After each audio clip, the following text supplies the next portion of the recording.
계속해서 우리가 뉴로트랜스미터의 그 각각의 그 종류별로 우리가 특징에 관해서 공부를 하도록 하겠습니다. 그래서 이거 뉴로트랜스미터는 케미컬 메신저로서 여기 나와 있는 것처럼 크게 이제 뭐 5가지 정도로 이제 대분을 하게 되겠죠. 첫 번째가 이제 아세틸콜린이에요. 이거 아세틸콜린은 언제요? 1921년도, 지금 약 100여 년 전에 오또 루이가 처음 발견을 했고, 이 사람이 1930년대 이제 그 노벨 생리학상을 받았고, 이 사람이 이러한 업적에 의해서 Father of Neuroscience, 뉴로사이언스의 아버지라는 그러한 그 명칭을 얻게 되었죠. 그렇기 때문에 이 뉴로트랜스미터는 가장 중요한 것이 뉴런에서, 신경에서, 뉴로사이언스에서 시냅스거든요. 물론 이제 액션 포텐셜, 어떤 전기적인 흥분뿐만 아니라 이 시냅스, 뉴로트랜스미터가 신경의 역할에 가장 중요한 역할을 하기 때문에 이 오또 루비가 뭐 뉴로사이언스의 아버지라는 이름을 얻게 되었죠. 그 첫 번째가 이제 가장 클래시컬한 게 아세틸콜린이죠. 그죠? 그리고 두 번째가 이제 바이오제닉 아민. 어디서 나온 거예요? 이 생체 안에서 생성된 아민이죠. 그래서 이 아민은 아미노산으로부터 합성되어졌고, 그리고 그렇기 때문에 아민기를 가지고 있죠. 첫 번째가 카테콜라민. 카테콜린과 그 벤젠링에 OH가 하나 붙은 것을 우리가 카테콜린이라고 하는데, 그 카테콜린과 아민기를 가지고 있는 그 세 종류를 우리가 카테콜람이라고 하죠. 도파민, 그리고 도파민이 나중에 도파민 하이드록셀레이즈 여러 가지 그러한 효소에 의해서 노르에피네프린이 되고, 노르에피네프린에서 페닐 메타놀라민 메틸 트랜스페린 PNMT 어디에만 있어요? 부신 수질에만 있는 PNMT에서 에피네프린이 되고, 그렇기 때문에 에피네프린의 99% 이상은 신경계가 아니라 어디에서? 부신 수질에서 생성이 된다고 얘기를 했었죠. 그 외에 아미노로서 세로토닌, 이 세로토닌은 그 트립타민, 5하이드록시 트립타민에서 이제 유래가 되었고, 히스타민, 히스티딘에서 유래한 히스타민이 있어요. 그래서 이러한 것들을 아민류라고 얘기하고, 그 다음에 이제 아미노 엑시드. 그래서 흥분성 아미노 엑시드로서 글루타메이트, 아스파테이트가 있고, 억제성 아미노 엑시드로서 가바와 그리고 글라이신이 있습니다. 그리고 비교적 최근에 알려져 있는 뉴로트랜스미터로서 뉴로펩타이드. 그래서 이런 뉴로펩타이드는 여러가지 생체 안에 생성되는 오피오이드, 캐네비노이드, 아니면 여러가지 그러한 뭐 CGRP 이러한 것들이 100여 종류 이상 알려져 있죠. 그리고 기타 같은 가스, 나이트 옥사이드, 카본 모녹사이드, 그리고 퓨리늄으로서 아데노신과 ATP. 그래서 우리가 일반적으로 아미노 엑시드 보게 되면 이러한 그 아미노 엑시드나 아니면 그 아세틸콜린 같은 거를 우리가 이제 클래시컬한 뉴로타이트 아민류까지, 그리고 비교적 최근에 봤을 때 1970년대 50년 전에 발견되어진 펩타이드를 우리가 넌 클래시컬 뉴로펩타이드라고 얘기를 합니다. 그리고 합성되는 부위가 보게 되면 펩타이드는 셀바디에서, 그리고 아미노엑시드나 아민류 같은 경우는 엔자임은 셀바디에서 합성이 되지만 나중에 그게 어디로 와서 셀바디 합성이 되어서 이 엑손 터미널에 와서 엑손 터미널에서 전구체로부터 엔자임의 작용에 의해서 합성이 되어지고 나중에 그 어디에 베스클 안에 저장이 됩니다. 첫 번째 뉴로 트랜스미터로서 그 아세틸콜린, 그죠? 우리가 1921년도 처음 발견되어서 1936년도에 오또 루비가 그 노벨 생리의학상을 받을 수 있었던 그러한 그 뉴로 트랜스미터 아세틸콜린이죠. 그래서 이런 거 아세틸콜린은 그 PNS, 우리 그 말초 신경계에서 아주 주요한, 그리고 일부 CNS에서 특히 그 자율신경계, 그 부교감 신경계는 첫 번째 시냅스와 두 번째 그 타겟 오가나이 시냅스, 그리고 교감 신경계에서도 첫 번째 시냅스, 그리고 두 번째에서도 일부 시냅스에서 아세틸콜린을 분비합니다. 이 합성과 분해를 보게 되면 그 콜린과 아세틸 코엔자임 A로부터 이제 합성이 이루어지고, 그 아세틸 코엔자임 A와 콜린 아세틸 트랜스퍼레이즈 효소에 의해서 아세틸 콜린이 이제 합성이 되는 것으로 알려져 있습니다. 그리고 이 아세틸 콜린은 그 에스터레이즈 효소에 의해서 콜린과 아세틸엑시드 분해가 이루어지고, 이 콜린은 나중에 재흡수되어서 이제 다시 재이용된다고 합니다. 그리고 이 뉴로트랜스미터가 이제 우리가 라이겐드로 보면 되죠, 그죠? 라이겐드라는 것은 우리가 화학물질이나 생체에 있는 물질들이 수용체와 결합하는 라이겐드죠. 그래서 수용체는 니코티닉 아세틸콜린 수용체와 무스카리닉 아세틸콜린 수용체가 있다고 얘기를 했었죠. 그래서 니코틴성 같은 경우는 채널 타입, 그 채널 링크드 리셉터 했었고, 무스카린성은 GPCR 있다고 얘기를 했었어요. 특히 그 니코티닉 아세틸콜린 리셉터 같은 경우에서는 우리 CNS에서 그 인지 기능, 뭐 어텐션 혹은 뭐 관심과 집중, 그리고 학습과 메모리 등의 중요한 기능을 하고 있죠. 그래서 만약에 이러한 그 니코티닉 아세틸콜린 리셉터가 이제 여러 가지 질병에 의해서 소실이 되게 되면 그 노인성 치매로 알려져 있는 그 알츠하이머. 그래서 이 알츠하이머 같은 경우는 퇴행성 그 노인 질환으로서 현재 미국에서는 그 네 번째로 그 노인들의 어떤 그 사망 원인이 되기도 한다고 합니다. 지금 이제 노령화되는 사이에서 우리나라도 이제 상당히 그 발생이 증가하는 그러한 그 질환이죠.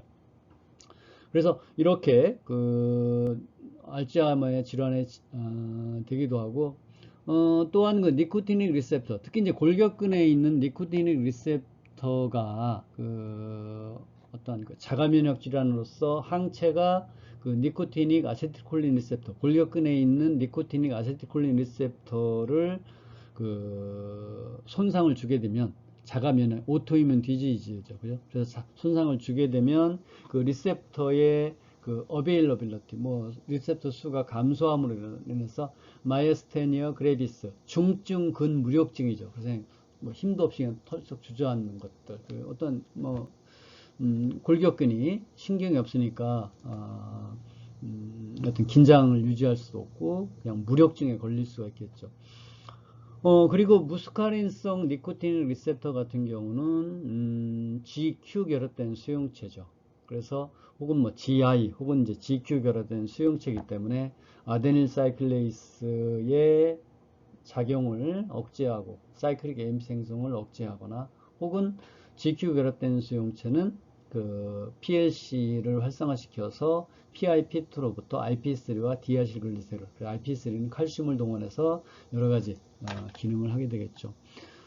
그리고 이러한 그 무스카리닉 아세틸콜린 리셉터의 그 기량제 안타고니스트, 컴피티티브, 어떠한 경쟁적 기량제로서 이런 아트로핀이 있죠. 그래서 이런 아트로핀에 의해서 그 무스카리닉 아세틸콜린 리셉터의 작용을 이제 블로킹 해줄 수 있는 그런 것이 아트로핀의 작용이죠. 다음 이제 그 카테콜라민, 바이오제닉 아민으로서 이제 카테콜라민이죠. 그래서 카테콜라민은 그 벤젠 링에 이렇게 그 OH 하이드록실기를 그 탄소가 이제 그 함유하고 있는 것을 우리가 카테콜 링이라고 하고, 그리고 이제 아민기를 가지고 있기 때문에 우리가 이제 카테콜라민이라고 얘기를 하죠. 그리고 합성은 이제 티로신, 타이로신에서 처음 합성이 이루어지고, 그리고 타이로신이 도파, 그리고 도파가 이제 나중에 도파민, 그리고 도파민에서 노르에피네프린, 그리고 PNMT의 작용에 의해서 에피네프린. 그래서 생성되는 에피네프린의 대부분은 그 부신 수질에서 이제 생성이 된다고 얘기를 했었죠. 그리고 그 불활화되는 인액티베이션은 기전을 보게 되면 그 신경 터미널에서 업테이크가 이루어지거나, 혹은 모노아민 옥시데이즈, 마우나 콤트에 의해서 그리고 혹은 뭐 업테이크, 여러 가지 신경세포의 업테이크, 혹은 뭐 주위에 있는 글리알셀 아니면 뭐 이펙터 셀에 의해서 업테이크 되게 되면 이제 원래 리셉터에 결합을 해서 바인딩을 해야 되는데, 이 라이겐드가 만약에 리셉터에 결합하기 전에 업테이크 해버리면 작용이 안 할 수가 있겠죠. 그래서 각각의 카테콜라민의 그 수용체를 보면 도파민은 도파민 리셉터, 그래서 도파민 타입 1부터 타입 5가 있는데 1 and 5는 그 GS 결합된 수용체, 그리고 D2, 타입 2, 타입 3, 타입 4 같은 경우는 GI 결합된 수용체. 그래서 일반적으로 타입 1과 타입 5는 EPSP를 유발시키고 타입 2, 3, 4는 IPSP를 유발시키죠. 그리고 에피네프린과 노르에피네프린 같은 경우는 우리가 아드레너직 수용체라고 얘기했었죠. 아드레날린이라는 것은 그 에피네프린의 그 옛날 용어라고 그래요. 그래서 알파1, 알파2. 그래서 알파1 같은 경우는 GQ 결합된 수용체고 알파2 같은 경우는 GI 결합된 수용체이기 때문에 그 알파1 같은 경우는 PLC 액티베이션 그리고 IP3를 통해서 세컨드 메신저로서 뭐를 그 칼슘을 누구한테 보낼까요? 동원하게 되겠죠. 그리고 GI 결합된 수용체이기 때문에 아데닌사이클레이스 작용 억제해서 사이클릭 AMP 양이 농도가 이제 낮아지겠죠. 그리고 베타 1, 2, 3, 4까지 보통 베타 1, 2, 3죠. 이들은 모두 G알파-S 결합된 그런 수용체이기 때문에 사이클릭 AMP를 통해서 사이클릭 AMP PK를 통해서 이제 어떤 작용을 하게 되겠죠. 그렇게 되면 타이로신에서 에피네프린 그리고 PNMT를 통해서 노르에피네프린, 에피네프린 이러한 과정을 거치게 되죠. 다음은 이제 그 세로토닌, 5-하이드록시 트립타민. 그래서 이 트립타민 같은 경우는 그 트립토판이라는 그런 아미노액시드에서 유래가 되고, 이건 이제 뉴로트랜스미터인데, 사실 뉴로트랜스미터, 뉴로모듈레이터를 뭐 작용이 서서히 작용을 하고 발현을 하고 또 어떤 그 작용이 시작되는 점이나 아니면 작용하는 그 속도가 상당히 느리다고 그래서 뉴로모듈레이터라고 얘기를 하는데 하여튼 뉴로트랜스미터로 작용하죠. 음식물 섭취나 아니면 서카디언 리듬, 우리 생체 24시간 주기 같은 거, 무드 컨트롤, 이제 해피. 여러분 이제 세로토닌 양이 감소하게 되면 뭐예요? 디프레션, 우울증이 걸릴 수가 있죠. 그럴 때 이제 그 세로토닌을 뭐 주사한다든지 아니면 세로토닌의 어떤 그런 합성 효소, 이러한 효소의 활성을 증가시킴으로 인해서 디프레션을 치료하는 어떤 그런 그 기법이 있을 수 있겠죠. 그 타입은 15개 혹은 16개 타입인데 그 중에 특정 여기 나와 있나요? 타입 3만 채널 링크드 리셉터고 대부분 뭐 그 외에는 다 GPCR 타입이죠. 타입 3, 타입 3만 채널 링크드 리셉터입니다. 다음은 이제 히스타민. 뉴런에 합성되어지고 주로 이제 글리알셀에서 이제 그 분해가 이루어지는데 각성 상태 아니면 페인 컨트롤, 체온 그리고 음식물이나 아니면 수분 흡수와 관련이 있고 이 히스타민 같은 경우는 보게 되면 전구 물질이 히스티딘이고 히스티딘 디카복실레이드 히스타민이 되고 나중에 모노아민 옥시데이즈에서 분해가 이루어진다고 해요. 그리고 타입은 리셉터가 타입 1, 2, 3, 4 특히 여러분 이제 타입 3 같은 경우는 시메티딘, 그죠?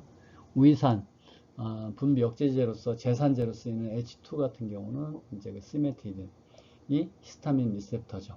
그 외에는 이제 여러 가지 뉴로트랜스미터로서 이제 작용을 하게 됩니다. 다음 이제 글루타메이트.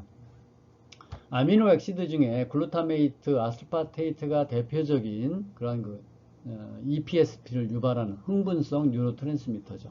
그래서 이 글루타메이트는 대부분 most common excitatory neurotransmitter 우리 중추신경계에서 가장 흔히 우리가 가장 대표적인 그러한 그 흥분성 뉴로트랜스미터죠. 그리고 합성은 케토글루탈레이트와 글루타민으로 합성이 되고 인액티베이션 같은 경우는 에스트로사이트나 아니면 그 너브 터미널에 의해서 이제 업테이크가 이루어지죠. 그리고 리셉터 타입은 채널 링크드 리셉터. 그래서 그러한 것을 우리가 이노트로픽 리셉터, 메타보트로픽 리셉터는 GPCR을 우리가 메타보트로픽 리셉터라고 얘기를 해요. 그래서 NMDA 리셉터, 암파 리셉터, 카이네이트 리셉터 이게 다 글루타메이트에 대한 리셉터인데 그 채널 링크드 리셉터고 그리고 GPCR 같은 경우에는 한 8가지가 있어요. 그 중에 이제 그룹 1은 타입 1과 타입 5가 이제 그룹 1에 들어가고 그룹 2 같은 경우는 글루타메이트 타입 2와 3 그리고 타입 3인데 뭐 PLC 업은 뭐 이건 GQ 결합된 수용체 타입이고 그리고 그룹 2도 G 알파 I 그리고 그룹 3도 G알파 아이템. 그래서 이러한 작용을 통해서 그 EPSP를 유발시키는 겁니다. 그래서 그 중요한 기전은 이걸 연결시켜 주면은 왜 이게 EPSP를 유발시키는지를 뭐 나중에 이제 여러분이 자세히 또 공부하고 싶은 분은 이제 공부할 수도 있겠죠. 다음은 이제 대표적인 억제성 뉴로 트랜스미터로서 가바. 가바는 보게 되면 여기 나와 있는 것처럼 글루타메이트로부터 글루타믹 엑시드 디카복실레이즈라는 효소에 의해서 그 가바가 형성이 됩니다. 그래서 GAD에 의해서 글루타믹 엑시드 글루타메이트로부터 합성이 되어지고, 그리고 인액티베이션 되는 기전은 너브 터미널이나 글리알셀. 그래서 이렇게 보면 이게 만약에 이렇게 있으면 이게 가바가 분비되어지면 이 가바가 주위에 있는 글리알셀이나 아니면 너브 터미널로 업테이크 되어서 인액티베이션 된다고 그래요. 그래서 이런 가바 같은 경우는 가바 타입 A 같은 경우는 이노트로픽 그 채널 링크드 리셉터죠. 그래서 일반적으로 IPSP를 유발시키고 클로라이드 이온에 대한 투과성을 증가시키게 되죠. 그렇게 되면 투과성 이 세포에 클로라이드 이온이 밖에 많기 때문에 여기 안쪽으로 많이 들어오면 안에 이게 클로라이드 이온이 네거티브 차지를 띠기 때문에 이 멤브레인 포텐셜이 더 하이퍼 폴라라이즈 되게 되겠죠. 그렇게 되기 때문에 멤브레인 포텐셜을 더욱더 안정화시켜 줌으로 인해서 액션 포텐셜의 발생 빈도를 어떻게 돼요? 더 낮춰주겠죠. 그렇기 때문에 IPSP를 유발시키는 겁니다. 그리고 가바 타입 B 타입 같은 경우는 GPCR로서 포타시움에 대한 투과성을 증가시키고, 그렇게 되면 마찬가지로 그 액션 포텐셜의 발생 빈도가 더 낮아지게 되니까 뉴로 트랜스미터의 방출을 낮춰주고, 그러니까 IPSP를 유발시킨다는 얘기죠. 두 번째 대표적인 이니비터리 억제성 뉴로 트랜스미터가 이제 글라이신이에요. 그래서 글라이신도 마찬가지로 클로라이드 이온에 대한 투과성을 증가시켜 줌으로 인해서 액션 포텐셜의 발생 빈도를 더 낮춰주는 거죠. 다음 이제 뉴로펩타이드. 뉴로펩타이드는 보통 짧게는 2개, 길은 것은 뭐 40개 이상의 아미노 액시드로 이루어졌고, 지금까지 100여 종류 이상의 뉴로펩타이드가 이제 발견되어졌다고 그래요. 그래서 여러분 다음 슬라이드 보면은 여러분이 흔히 보는 그러한 그 펩타이드들이 쟤들이 뉴로펩타이드였었구나, 뉴로 트랜스미터구나 라는 것을 알 수 있습니다. 그래서 이러한 그 뉴로펩타이드는 상당히 큰 그러한 그 대분자 물질로서 일반적으로 뉴로 트랜스미터 중에는 그 작용하는 그 반응하는 속도가 상당히 느리다고 그래요. 그래서 보게 되면 100 of millisecond. 왜냐면 밀리세컨이면 상당히 짧은 시간을 생각할 테지만 뉴로사이언스에서 액션 포텐셜이 1ms 정도 지나지 않기 때문에 사실은 수백 미리세컨이라면 상대적으로 이제 슬로우 액팅이에요. 합성은 셀 바디에 있는 리보좀, 그죠? ER, 그리고 골지체를 통과하면서 베스클에 저장이 되죠. 베스클에 저장이 되어지고, 그리고 나서 엑소널 트랜스포터 과정을 거쳐서 여기서 셀 바디에 형성이 돼서 엑소널 해서 나중에 어디로? 엑손 터미널에 베스클 안에, 이제 베스클은 여기서 이미 들어가 패키징이 되고, 이게 베스클이 엑소널 트랜스포터 과정을 거쳐서 종종 이동을 해서 엑손 터미널에 저장이 되죠. 그리고 여러분이 이제 관심 있는 것이 그 아편, 오피오이드, 아편 물질인데, 혹은 뭐 제가 연구했던 캐네비노이드, 마리화나 물질인데, 이러한 물질들이 생체 안에서 형성이 돼요. 그래서 그러한 물질을 우리가 그 엔도지니어스 오피오이드, 엔도지니어스 뭐 캐네비노이드. 그래서 엔도지니어스 오피오이드 같은 경우는 뭐 베타 엔돌핀, 다이놀핀, 엔케팔린. 엔도지니어스 캐네비노이드 같은 경우는 어넨다마이드 이러한 것들이 생체 안에서 기분 좋을 때 생성되는 그러한 그 뉴로펩타이드예요. 그래서 얘네들은 작용할 때는 오피오이드 리셉터, 아편 리셉터와 결합을 하고 강력한 그러한 그 진통장을 가지고 있죠. 그래서 항암제를 투여하는 말기 암 환자에 있어서 모든 진통제가 작용 안 할 때 마지막으로 쓰는 것이 이러한 그 아편양 그 진통제죠. 그리고 바소프레신. 여러분 바소프레신이 뭐예요? 바소는 뭐예요? 베슬. 프레신은 프레셔니까 그 혈관을 수축시키는 물질인데 이 물질은 이제 항인이 호르몬.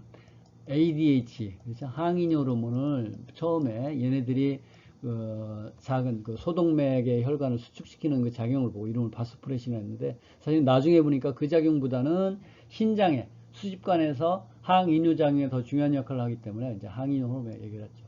그리고 베이소 액티브 인테스티널 펩타이드 VIP 그리고 칼시토닌 진 릴레이티드 펩타이드 CGRP 이러한 것들이 모두 그 순환기계에서 뭐 혈관을 이완시키고 혈관을 수축시키고 심장 박동수를 증가시키고 뭐 여러 가지 그러한 그 순환기계에서 중요한 작용을 물론 이제 뉴로트랜스미터도 작용하고 그 외에도 순환기계에서 이런 중요한 작용을 한다고 합니다. 바소프레신, 옥시토신 같은 경우는 우리가 어떤 스트레스를 받았을 때 그 스트레스에 반응하는 어떤 감정적인 그러한 그 코디네이터로서 역할을 한다고 그래요. 그리고 스트레스에 반응해서 생성되는 바소프레신, 옥시토신 이러한 것들이 뉴로트랜스미터로 작용을 한다. 그래서 보게 되면 하이퍼셀러믹 펩타이드, 그죠? 시상하부에서 분비된 펩타이드, 코티코트로핀 릴리징 호르몬, 그로스 호르몬 릴리징 호르몬 얘네들이 보게 되면 있고 요게 이제 코가 있고 여기가 하이포살라무스라고 했었죠. 메디안 에미넌스가 있고 그리고 여기가 뉘아스의 전엽, 뉘아스의 후엽. 그래서 요 하이포살라믹 펩타이드는 시상하부에 생성이 되어서 메디안 에미넌스에서 뉘아스 문맥계를 타고 들어와서 어디에서 요 뉘아스의 전엽에서 또 다른 그 캐필러리가 있거든요. 그래서 캐필러리 바깥으로 방출되어서 뉘아스 전 호르몬의 방출을 증가시키죠. 코티코트로핀 릴리징 호르몬 뭐예요? ACTH 분비를 증가시키고 그로스 호르몬 릴리징 호르몬 여기서 들어가서 여기서 나중에 나와서 뭐를 자극해요? 그로스 호르몬의 분비를 자극하죠. 옥시토신 같은 경우는 여기서 항인 호르몬 바소프레신과 함께 어디에 생성이 되면 하이포셀라무스 시상하부에서 생성이 되어져서 소마가 여기 있고 나중에 엑손을 따라서 와서 여기 엑손 터미널이 여기 있는 거예요. 그러면 이 신경이 여기로 내려온 거란 말이에요. 요 앞에와 달리. 그렇기 때문에 생성은 셀 바디에서 생성이 되어서 엑손 트랜스포터 과정으로 뒤로 와서 나중에 엑손 터미널에 저장되어져 있다가 방출되어서 혈류를 따라서 뭐 그 유방이나 아니면 자궁에 가서 부유한 기능을 하죠. 항인 호르몬 ADH, 바소프레신 같은 경우는 마찬가지로 시상하부 셀 바디에서 합성이 되어서 엑손을 트랜스포터 과정을 거쳐가지고 엑손 터미널에 저장되어 있다가 분비되어서 그리고 나서 어디에? 키드니에 가가지고 키드니에 가서 키드니의 콜렉팅 덕 수집관에서 항인유 작용을 하는 거예요. 그렇기 때문에 요 부위가 BBB를 우회하는 기관이라고 했었죠. 요 메디안 에미넌스, 뇌하수체 다 이 부위는 BBB를 우회하는 기관이에요. BBB.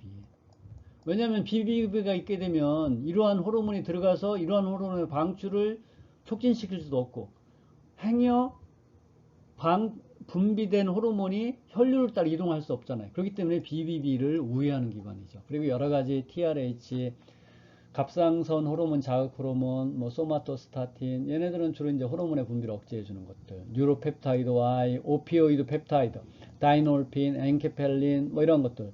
뉴로키닌, 알파베타, 서브스턴스 P, 뭐 PACI, VIP, 뭐 ACTH 다 이러한 것들이 펩타이드 호르몬이에요. 그리고 CGRP, 글루콘 라이크 펩타이드, 뭐 뉴로펩타이드 이러한 것들 다. 그래서 지금까지 약 100여 종류 이상의 뉴로펩타이드 호르몬이 동정됐습니다. 그래서 보면 생성될 때는 어디에서? 이 소마에서 생성이 되어지고 나중에 엑손을 트랜스포터. 그래서 아까도 얘기했지만 항인유 호르몬과 항인유 호르몬 나중에 여러분 이제 우리 호르몬 편에 내분비 편을 공부를 하겠지만 항인유 호르몬과 옥시토신 같은 경우는 요 셀 바디가 어디 있어요? 하이포셀라무스 시상하부에 있어요. 시상하부에 있고 그게 엑손이 그 뇌하수체 줄기부 있잖아요. 스톱 줄기부를 이루고 뇌하수체 나중에 이게 뇌하수체 후엽이에요. 뇌하수체 후엽. 그래서 방출되어지죠. 그러면 이게 이제 혈류를 따라서 나중에 자궁으로 가거나 아니면 신장에 가서 항이뇨 작용 아니면 자궁 수축 작용을 하는 거예요. 그래서 요게 뇌하수죠. 그죠? 그래서 그런 펩타이드들은 그리고 나머지 다른 뉴로 트랜스미터는 이제 엑손 터미널 합성되어지고 합성하는 엔자임은 마찬가지 소마에서 셀 바디에서 합성이 이루어집니다. 그리고 기타 뉴로 트랜스미터로서 중요한 것이 이제 여기 또 노벨상을 받은 그 나이트릭 옥사이드, 그죠? 나이트릭 옥사이드는 여러분 계속 설명을 했지만 과다하면 염증성 매개물질로 작용하고 적당하게 적은 양이 분비되면 혈압을 낮춰주고 혈소판 응집 반응을 억제해주고 뉴로트랜스미터로 작용하는 거예요. 그러니까 야누스 같은 놈이죠, 그죠? 그래서 우리 생체에 유익한 면도 있지만 유해한 면도 있죠. 그래서 1988년 이 나이트릭 옥사이드가 뉴로트랜스미터라고 해서 많은 업적을 남긴 그 퍼거트와 이그네로 뮤라드라는 이 세 명의 과학자가 노벨 생리의학상을 받았어요. 1998년 여러분 뭐 태어나기 전인가요? 아니면 태어나기 후인가요? 어쨌든 간에 오래전이지만 저는 한참 박사과정 공부할 때이기 때문에 저는 상당히 그때 아주 새롭다고 생각을 했는데 지금 지나고 보니까 좀 오래된 얘기네요. 어쨌든 간에 이 나이트릭 옥사이드는 L-아르기닌으로부터 나이트릭 옥사이드 신테이즈 합성 효소에 의해서 합성이 이루어지게 되죠. 근데 이제 NO는 사실은 뉴로트랜스미터, 물론 이제 CO도 그렇지만 사실 뉴로트랜스미터의 어떤 분류 기준으로 보면은 사실은 맞지는 않아요. 그래서 만약에 이 이 신경과학자들이 좀 뭐랄까 고전적이고 고리타분한 사람들이었다면 뉴로트랜스미터로 분류를 안 했을 거예요. 그렇지만 이 작용이 워낙 그 신경 전달 물질에서 중요한 작용을 하기 때문에, 왜냐하면 이건 가스이기 때문에 사실은 이 가스가 뭐 베스클 안에 저장되어질 수도 없고 합성되어져 오랫동안 보존되어질 수가 없어요. 바로바로 합성 생성되거나 바로바로 이 확산되어서 빠져나가요. 그리고 리셉터도 마찬가지로 보통은 요 멤브레인 리셉터가 있는데 얘네들은 가스이기 때문에 요 리셉터가 이 세포질 안에 있어요. 그래서 사이클릭 구아닐 사이클레이즈라는 그 여러분 아데닐 사이클레이즈는 알죠? 사이클릭 AMP는 마찬가지로 구아닐 사이클레이즈는 GTP로부터 사이클릭 GMP를 형성하는 건데 이 NO가 뭐와 결합을 해요? 구아닐 사이클레이스와 결합을 해요. 그래서 사이클릭 GMP 생성을 촉진시키고 사이클릭 GMP의 작용에 의해서 뭐 다양한 작용들 뭐 혈압을 낮춰주고 여러 가지 이러한 작용을 하게 되죠.